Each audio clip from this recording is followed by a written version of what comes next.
Ish-kryeministri Sali Berisha u paraqit këtë të hënë në prokurorin e posaçme në zbatim të masës detyrim paraqitje, ku u ndal në akuzat ndaj këtij institucioni, përfshirë çështjen e krimit elektoral.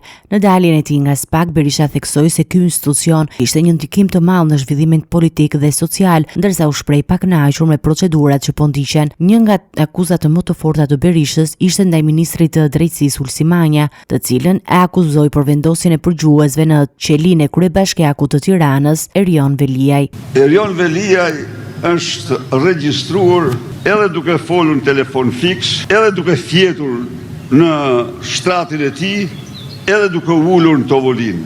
Atë e kishin mbushur me sa duket me çimka në të gjitha anët. Po, çdo i burgosur apo i para burgosur përsëri ka të drejtat e tij. Dhe përdorimi i kurtheve të vjetra, t'i çosh uluziu për t'i dhënë siguri dhe pastaj të kryesh këto veprime, do të thotë që është kalon çdo lloj përmase. Është si në tragjeditë e vjetra.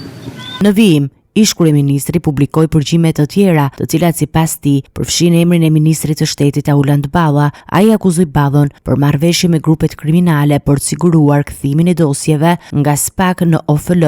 Sipas Berishës, Balla kishte kërkuar dhe mbushjen e telefonit nga bandat duke synuar përfitime personale dhe politike. Këto akuza për Berishën ishin një dëshmi e lidhjeve të fshehta të qeverisë me krimin organizuar.